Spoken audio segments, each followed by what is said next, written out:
Ya has oído hablar de la historia de los corintios en la Biblia. Al principio, aquella iglesia parecía muy fuerte y llena de la presencia de Dios. Había dones espirituales, profecías, palabras de sabiduría y mucho entusiasmo. Para quienes miraban desde fuera, parecía una iglesia ejemplar, pero por dentro las cosas no estaban tan bien. Corinto era una ciudad rica e influyente. Cuando el Evangelio llegó allí, muchas personas cambiaron de vida. Gente de diferentes historias comenzó a seguir a Cristo. El inicio fue animador y lleno de esperanza. Sin embargo, con el tiempo, el orgullo empezó a aparecer. Las personas comenzaron a dividirse en grupos. Algunos decían seguir a un líder, otros preferían a otro. Surgieron comparaciones y disputas. La competencia ocupó el lugar de la unión. Mientras discutían sobre quién era más importante, dejaban de vivir lo que realmente marcaba la diferencia. Y los problemas no terminaron allí. Había pecados graves ocurriendo dentro de la propia comunidad y muchos fingían no verlos. Situaciones incorrectas estaban siendo toleradas. Ante esto, el apóstol Pablo escribió una carta clara, firme y necesaria para corregir a la iglesia. La historia de los corintios nos enseña algo muy serio. Es posible tener dones espirituales y aún así estar divididos. Es posible hablar de Dios, pero actuar con orgullo y egoísmo. Y lo más fuerte de esta historia es que no habla solo del pasado. Hace que cada uno de nosotros piense en cómo estamos viviendo hoy. Antes de comenzar este video, ya te pido que dejes tu me gusta y lo compartas para alcanzar la vida de más personas. La historia de la iglesia en Corinto comienza cuando Pablo de Tarso llega a la ciudad en su segundo viaje misionero, como está escrito en Hechos, capítulo 18, versículos 1 al 11. Él venía de Atenas, donde había predicado en el Areópago, y ahora llega a una de las ciudades más agitadas y difíciles del mundo grecorromano. Corinto no era una ciudad sencilla. Estaba ubicada en un lugar estratégico, entre dos mares, y por eso era un gran centro de comercio. Personas de muchos lugares pasaban por allí todos los días, comerciantes, marineros, soldados y viajeros de diferentes culturas. Había mucho dinero circulando, pero junto con la riqueza también existían muchas prácticas religiosas paganas y comportamientos inmorales. La ciudad era conocida por el culto a la diosa Afrodita y su templo era uno de los más importantes de la región. La idolatría formaba parte de la rutina de la población.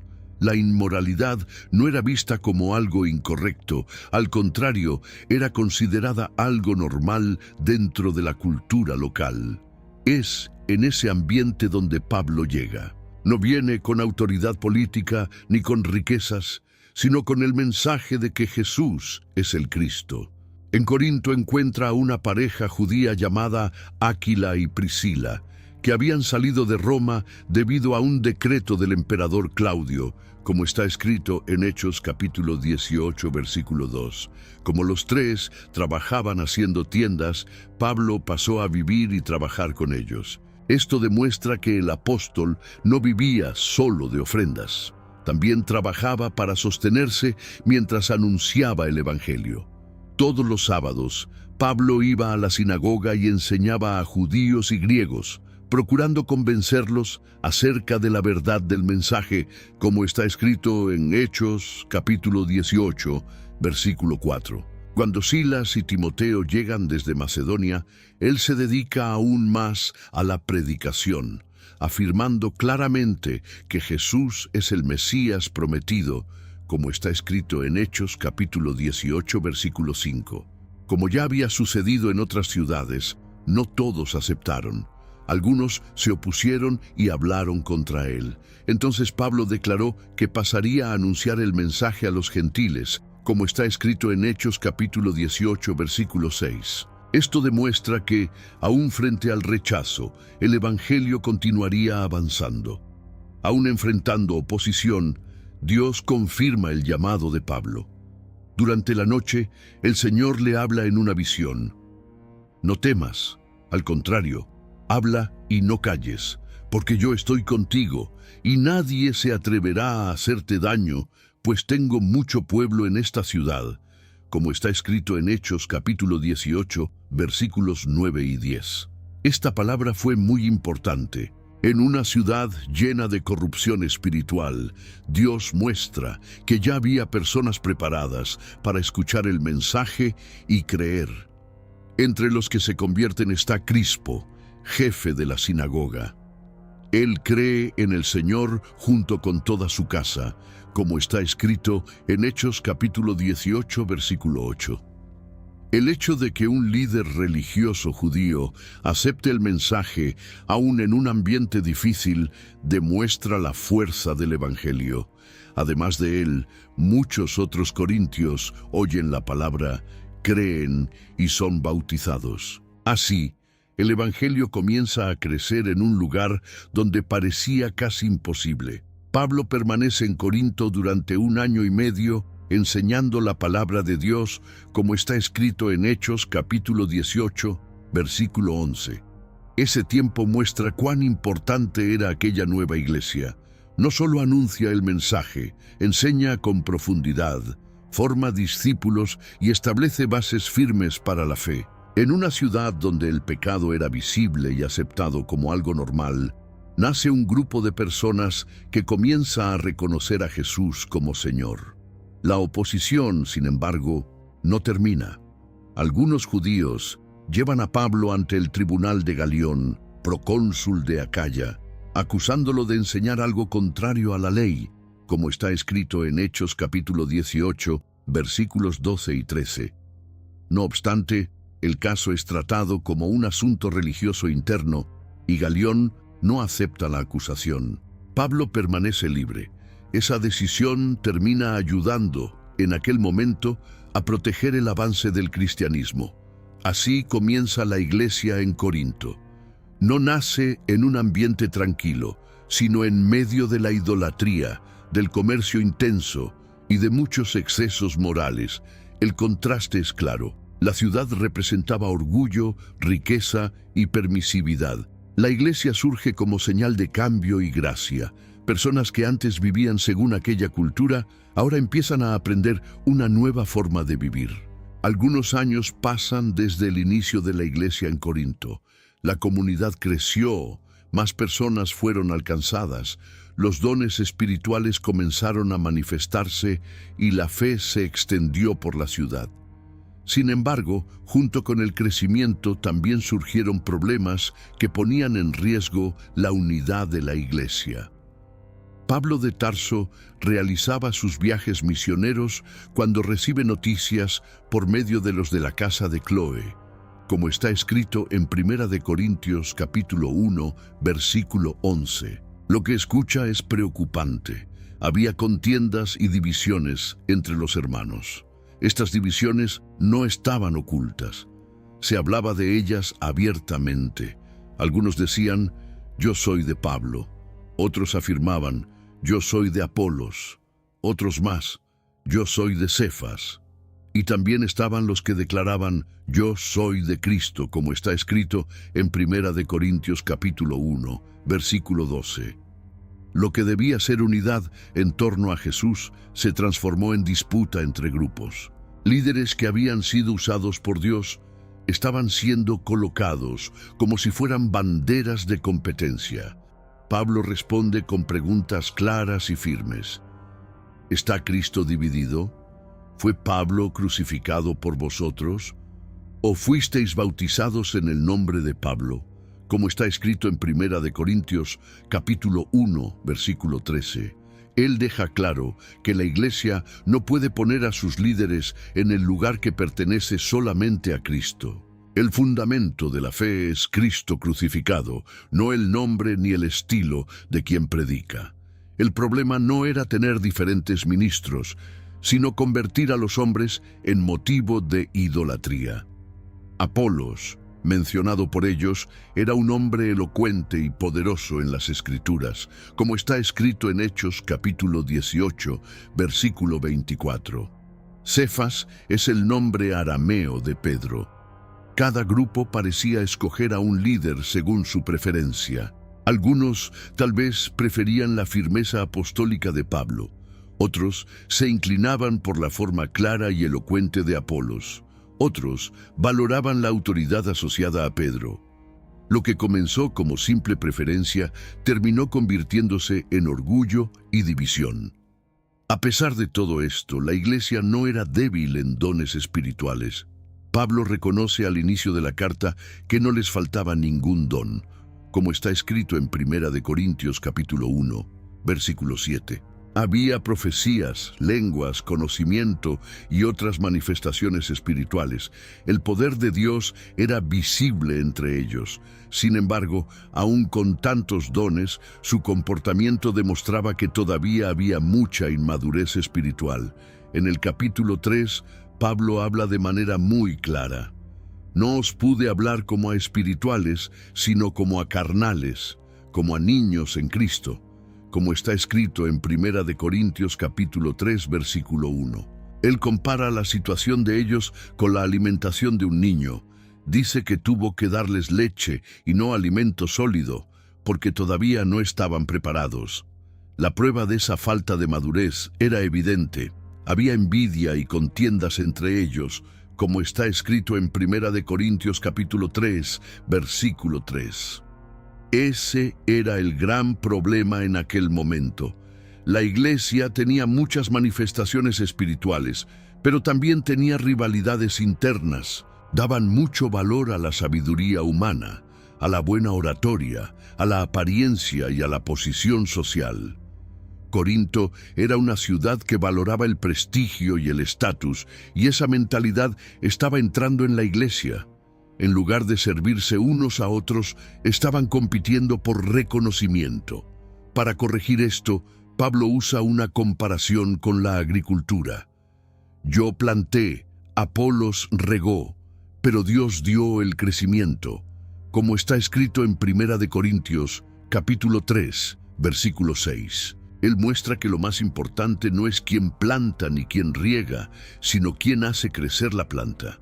Y quien da el crecimiento es Dios. Pablo afirma que tanto el que planta como el que riega son colaboradores de Dios. El protagonismo siempre debe ser del Señor. El apóstol también recuerda que el mensaje de la cruz parece locura para el mundo, pero es poder de Dios para los que creen. En una ciudad que admiraba discursos bien elaborados, Pablo refuerza que su predicación no se basó en palabras persuasivas de sabiduría humana, sino en demostración del Espíritu y de poder, como está escrito en 1 Corintios capítulo 2, versículo 4. El error de los corintios era comenzar a cambiar el enfoque de la cruz por una admiración excesiva hacia líderes humanos. Aquí aparece una gran contradicción. Ellos tenían experiencias espirituales verdaderas, tenían dones y conocimiento, pero todavía faltaba un carácter moldeado por la cruz. El orgullo estaba ocupando el lugar de la humildad. La comparación estaba sustituyendo al amor. La búsqueda de posición y reconocimiento espiritual estaba debilitando la unidad de la iglesia. La iglesia que había nacido en medio de la idolatría ahora necesitaba enfrentar formas más sutiles de idolatría, la exaltación del hombre, las divisiones internas y la vanidad espiritual. El poder de Dios estaba allí, pero la madurez todavía necesitaba crecer. Pablo escribe no para destruir aquella iglesia, sino para restaurarla, llamando a todos de regreso al verdadero fundamento, que es Cristo crucificado. Mientras Pablo de Tarso escribe a la iglesia de Corinto, entiende que el problema no era solamente la división a causa de líderes. Había algo aún más grave sucediendo dentro de la comunidad. La iglesia tenía muchos dones espirituales, pero estaba permitiendo pecados serios. El poder espiritual estaba presente, pero la madurez que debía acompañarlo no lo estaba. En el capítulo 5 de la primera carta, Pablo habla sobre un caso que causaba escándalo incluso entre los gentiles. Un hombre estaba viviendo en relación con la mujer de su propio padre, como está escrito en Primera de Corintios, capítulo 5, versículo 1. No era un rumor externo, era algo conocido dentro de la misma iglesia. Lo que más llama la atención no es solo el pecado, sino la actitud de la comunidad. En lugar de entristecerse y tratar la situación con seriedad, algunos estaban incluso orgullosos, quizá confundiendo la gracia de Dios con libertad para pecar, como está escrito en Primera de Corintios, capítulo 5, versículo 2. Pablo responde con firmeza. Deja claro que aquella práctica no podía ser ignorada. La iglesia necesitaba entender que tolerar el pecado afecta a todo el cuerpo. Entonces usa la comparación de la levadura. ¿No sabéis que un poco de levadura leuda toda la masa? El pecado, cuando no es tratado, se expande. La santidad no es algo opcional para quien pertenece a Cristo. El apóstol orienta que aquel hombre fuera disciplinado, no por maldad, sino con la intención de restaurarlo. La idea era que comprendiera la gravedad de su error y se arrepintiera. Esto demuestra que el Evangelio no aprueba la inmoralidad. La gracia no elimina la corrección. El amor verdadero también incluye responsabilidad espiritual. Además de la inmoralidad, había otro problema perjudicando a la iglesia: hermanos llevando a otros hermanos ante los tribunales. En lugar de resolver sus conflictos dentro de la propia comunidad, estaban recurriendo a la justicia secular, como está escrito en Primera de Corintios capítulo 6, versículos 1 al 8. Pablo cuestiona esa actitud. Si ellos esperan, según el plan revelado por Dios, juzgar al mundo e incluso a los ángeles en el futuro, ¿cómo no podían resolver asuntos menores entre ellos mismos? Pablo muestra la incoherencia de la situación. El simple hecho de que existieran procesos judiciales entre hermanos ya era señal de derrota espiritual. La iglesia, que debía reflejar justicia, perdón y reconciliación, estaba exponiendo sus divisiones delante de todos. Esto perjudicaba su testimonio en la ciudad. Corinto ya era conocida por disputas y egoísmo. La iglesia necesitaba vivir de manera diferente. Pablo recuerda que el cuerpo de cada creyente es miembro de Cristo, como está escrito en Primera de Corintios capítulo 6, versículo 15. Él refuerza que todos fueron comprados por un precio, refiriéndose al sacrificio de Jesucristo. Esta verdad cambia la manera de vivir. La fe no se limita al momento del culto, influye en las decisiones, actitudes, comportamiento moral y relaciones con las personas. Los problemas también alcanzaron la celebración de la Cena del Señor. Lo que debía ser un momento de unidad y recuerdo del sacrificio de Cristo estaba marcado por el egoísmo. Algunos llegaban antes y comían en exceso, mientras otros quedaban con hambre. Incluso la mesa que simbolizaba unidad estaba dividida. Pablo corrige esta actitud con firmeza. Recuerda cómo fue instituida la cena, transmitiendo lo que recibió del propio Señor. El pan y la copa anuncian la muerte de Cristo hasta que Él venga. La cena apunta tanto a la cruz como a la esperanza futura. Participar de manera indigna era faltar al respeto al significado del sacrificio. Él enseña que cada persona debe examinarse a sí misma antes de participar, como está escrito en Primera de Corintios, capítulo 11, versículo 28. No significa ser perfecto, sino tener conciencia, arrepentimiento y respeto.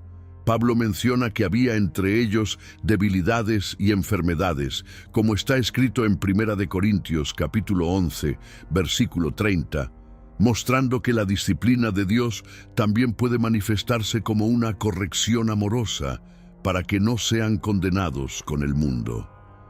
Este momento deja una lección clara.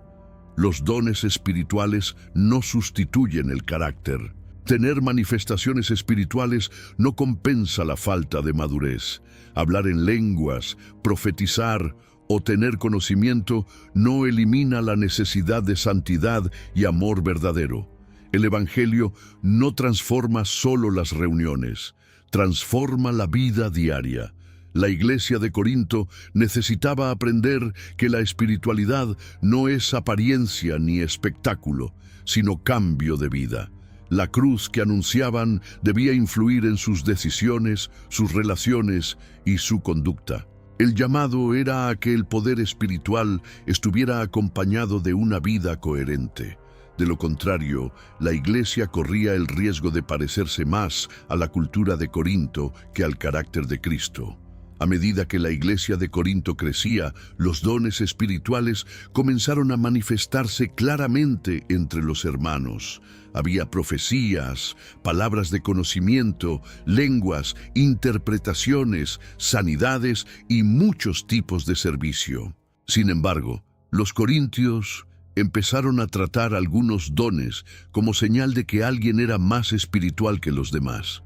El don de lenguas, principalmente, comenzó a ser visto como la mayor prueba de espiritualidad. En lugar de pensar en la edificación de la iglesia, comenzaron a compararse.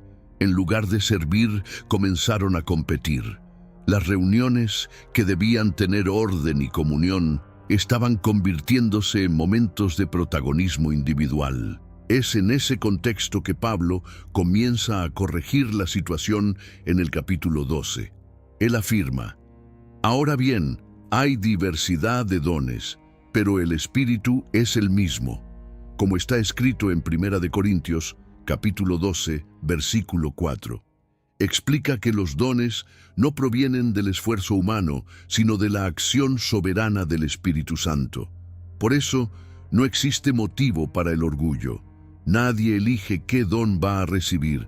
Es Dios quien distribuye a cada uno en particular como quiere.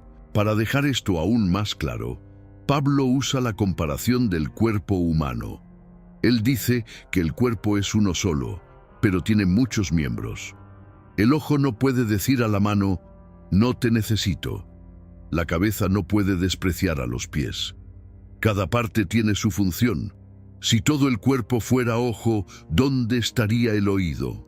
Si todo el cuerpo fuera oído, ¿dónde estaría el olfato? La diversidad no es un problema, forma parte del plan de Dios. Con esta comparación, Pablo enseña que todos dependen unos de otros. Incluso el miembro que parece más débil es necesario. Aquellos que parecen menos importantes reciben aún más cuidado. La manera de pensar del reino de Dios es diferente de la manera de pensar de la ciudad. En Corinto, el valor estaba ligado a la posición y al protagonismo. En la iglesia, el valor proviene de la voluntad de Dios. Pablo no termina su enseñanza solamente explicando acerca de los dones espirituales. Lleva a la iglesia a comprender algo todavía más importante. Después de hablar sobre apóstoles, profetas, maestros, milagros y lenguas, él escribe: y ahora os muestro un camino aún más excelente. Ese camino se presenta en el capítulo 13. En ese capítulo, Pablo enseña que, aunque alguien hablara las lenguas de los hombres y de los ángeles, si no tuviera amor, sería como bronce que resuena o címbalo que retiñe. Continúa diciendo que, aunque tuviera el don de profecía, entendiera todos los misterios y tuviera fe capaz de mover montañas, sin amor, nada de eso tendría valor. Aunque entregara su propio cuerpo para ser quemado, sin amor, nada aprovecharía. Luego Pablo describe cómo es el amor. Es paciente, bondadoso, no tiene envidia, no es orgulloso ni arrogante, no busca lo suyo, no se irrita fácilmente y no guarda rencor. Se goza en la verdad, todo lo sufre, todo lo cree, todo lo espera y todo lo soporta. Esta descripción confrontaba directamente la actitud competitiva que existía en la iglesia. También explica que los dones espirituales, tal como existen ahora, son temporales. Las profecías cesarán, las lenguas pasarán, y el conocimiento parcial será sustituido por lo perfecto. Pero el amor permanece. Esto cambia la perspectiva. Aquello que los corintios estaban tratando como la mayor señal de espiritualidad era pasajero.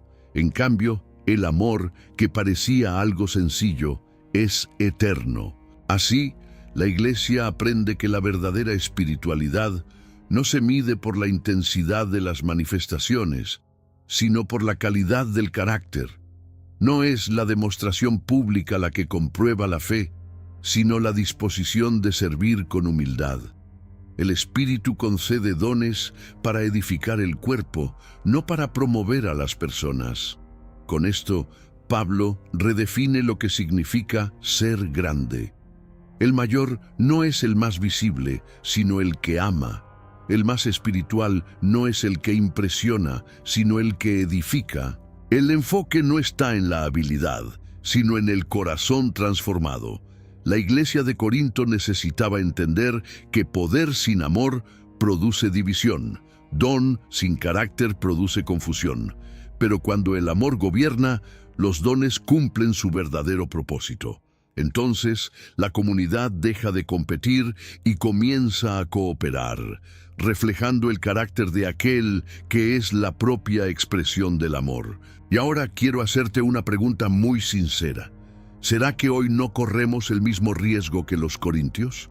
Tener dones, tener conocimiento, asistir a la iglesia, pero permitir que el orgullo, la división y la falta de amor entren en el corazón.